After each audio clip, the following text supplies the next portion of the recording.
അസ്സലാമു അലൈക്കും വറഹ്മത്തുള്ളാഹി വബറകാതുഹു. അൽഹംദുലില്ലാഹി വഹ്ദ വസ്സലാത്തു വസ്സലാമു അലാ മൻ ലാ നബിയ്യ ബഅദ.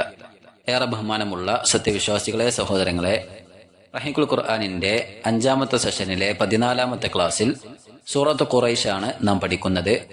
മക്കിയായ ഈ അധ്യായം വിശുദ്ധ ഖുർആനിലെ 106-ാമത്തെ അധ്യായമായിക്കൊണ്ടാണുള്ളത്. 4 വചനങ്ങളാണ് സൂറത്ത് ഖുറൈശിലുള്ളത്. നോക്കാം. أعوذ بالله من الشيطان الرجيم بسم الله الرحمن الرحيم لإيلاف قريش. ഖുറൈശ് ഗോത്രത്തെ കൂട്ടിയിണക്കിയതിനാൽ, ലഇലാഫി കൂട്ടിയിണക്കിയതിനാൽ, ഖുറൈശിൻ ഖുറൈശ് ഗോത്രത്തെ. 2-ാമത്തെ വചനം ഈലാഫിഹിം റിഹ്ലതശ് ശിതാഇ വസ്സൈഫ്.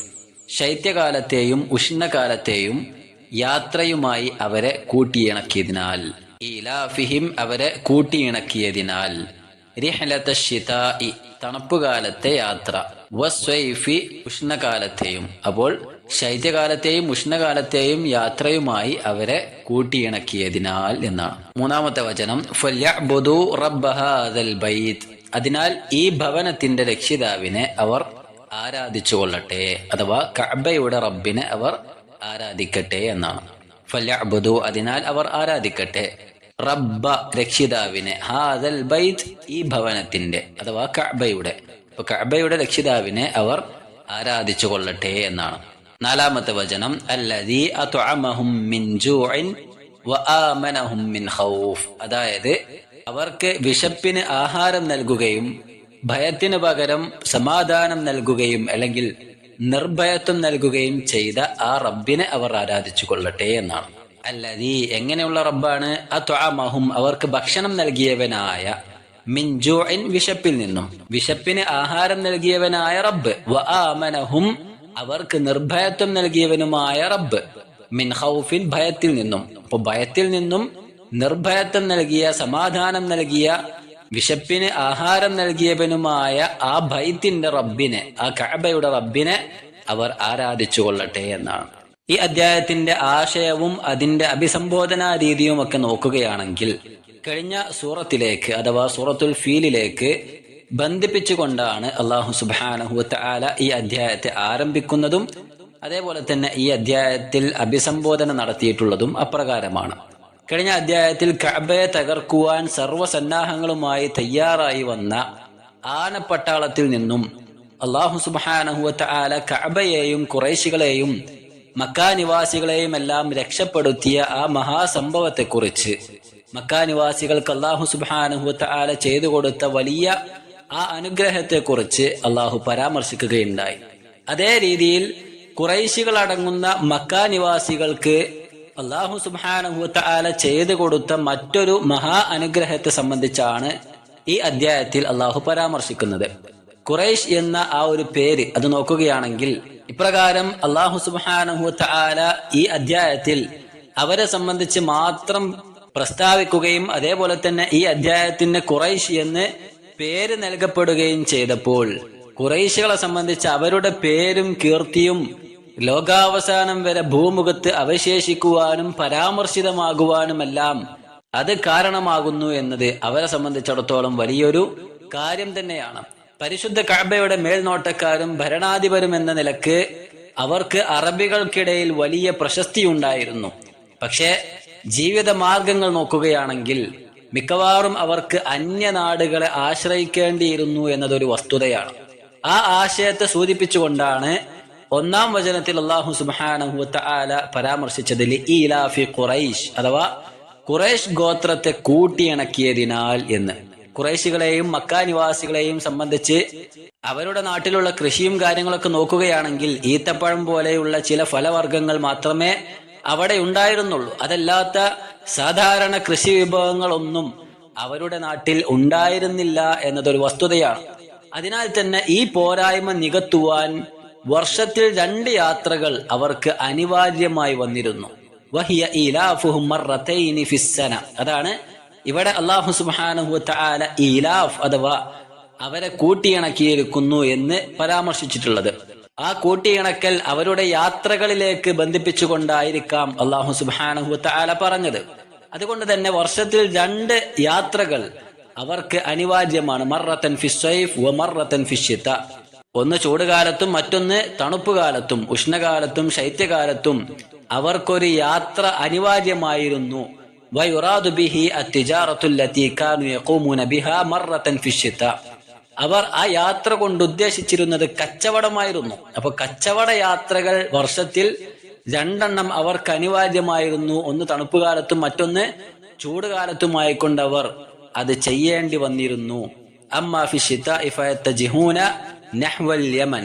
തണുപ്പ് കാലത്ത് അല്ലെങ്കിൽ ശൈത്യകാലത്ത് അവർ യമനിലേക്കായിരുന്നു ലക്ഷ്യം വെച്ചിരുന്നത്, തെക്കോട്ടായിരുന്നു അവർ ലക്ഷ്യം വെച്ചിട്ടുണ്ടായിരുന്നത്. ലിൽ മഹ്സൂലാത്തി സിറാഇയ്യ ഫീഹി.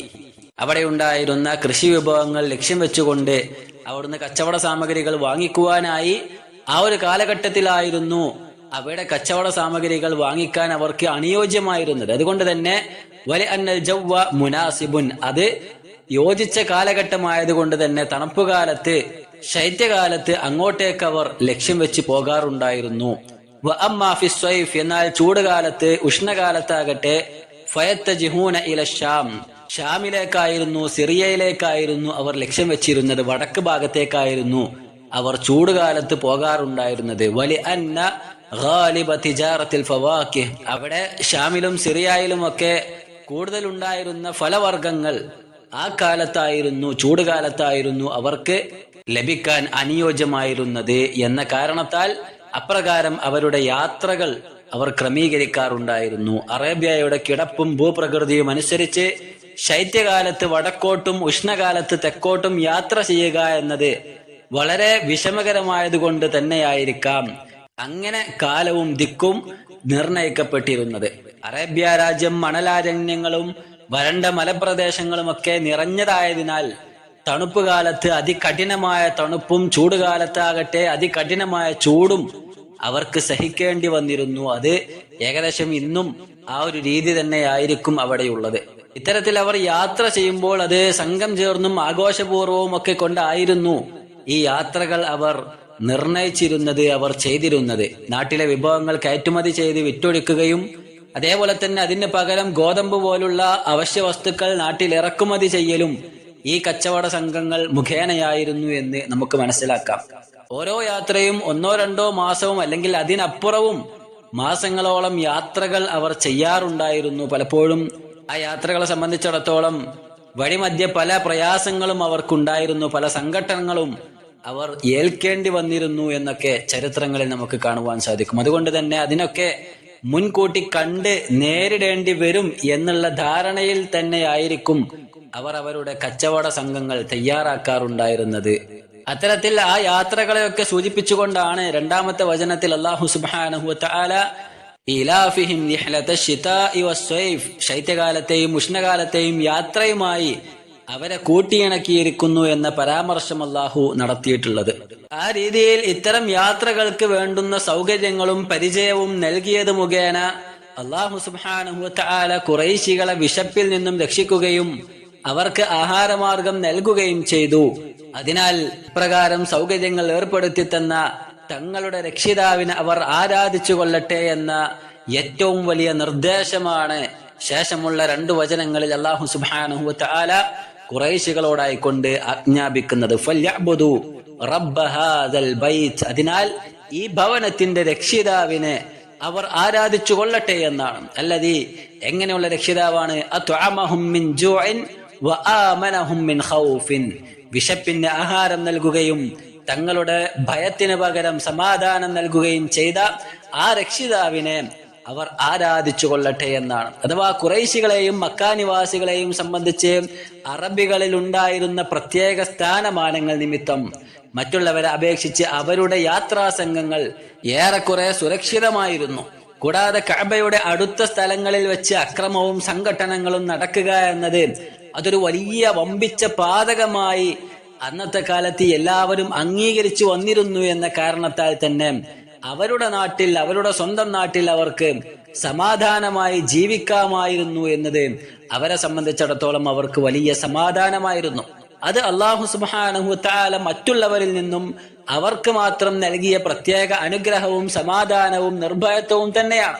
അതുകൊണ്ടാണ് അല്ലാഹു സുബ്ഹാനഹു വ തആല പറഞ്ഞത് വആമനഹും മിൻ ഖൗഫിൻ, അഥവാ ഭയത്തിന് പകരം സമാധാനം നൽകിയവനാണ്, നിർഭയത്വം നൽകിയവനാണ് എന്ന് അള്ളാഹുവും അവർക്ക് നൽകിയ അനുഗ്രഹത്തെ ചൂണ്ടിക്കാട്ടിയത്.